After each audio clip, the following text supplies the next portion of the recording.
मराठी लघुलेखन 100 शब्द प्रति minute. 5 second. Start.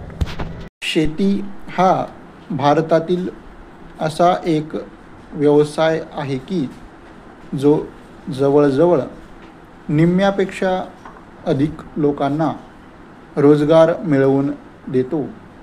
परंतु शेतीखालोखाल दुसरा नंबर कोणाचा असेल तर तो हातमाग व्यवसायाचाच. कारण हिंदुस्थानातील सर्वात प्राचीन असा कुटीरोद्योग म्हणून हातमाग व्यवसायाकडे आज पाहिले जाते. भारतातील बहुतांशी लोकांचे जीवन या हातमाग व्यवसायावरच अवलंबून आहे. कदाचित भारतीय संस्कृती इतकाच भारतातील हातमाग व्यवसाय जुना आहे असे म्हटले तर अतिशयोक्ती होणार नाही. परिचित. जवळजवळ 18व्या शतकाच्या सुरुवातीपासून भारत हे जगातील कापड उत्पादन करणारे एकमेव राष्ट्र होते. त्यावेळी भारतातील जवळजवळ प्रत्येक खेडे शहर हे कापड उत्पादनाचे केंद्र होते. भारतातील बेकार मजुरांना रोजगार मिळवून देण्याचे हातमाग व्यवसाय हे उत्कृष्ट माध्यम होत आहे.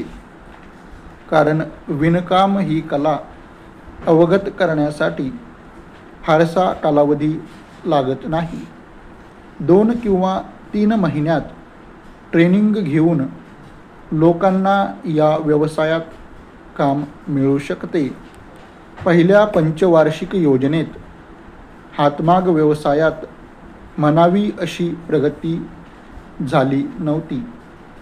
त्यामुळे सरकारने ऑल इंडिया हँडलूम बोर्डाच्या सूचनेवरून हातमाग व्यवसायास अंदाजपत्रकामध्ये प्रत्येक वर्षी 4 कोटी रुपये अनुदान देण्याचे मंजूर केले. तसेच या व्यवसायास भागभांडवल, खेळते भांडवल पुरवून रिबेटची योजना राबवून मदत करण्याचे सरकारचे धोरण चालूच आहे.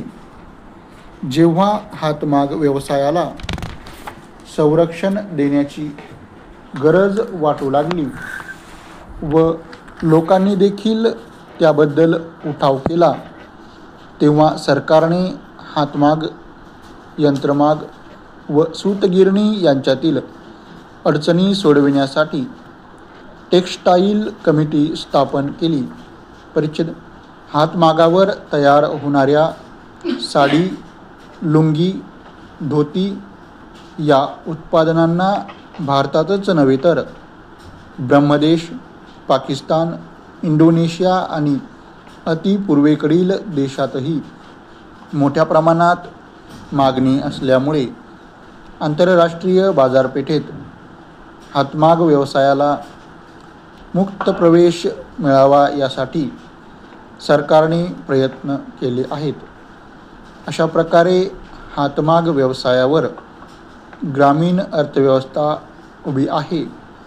आजच्या यांत्रिक युगात देखील सर्व प्रतिकूल परिस्थितीवर मात करून हातमाग व्यवसाय आपले स्थान टिकवून आहे.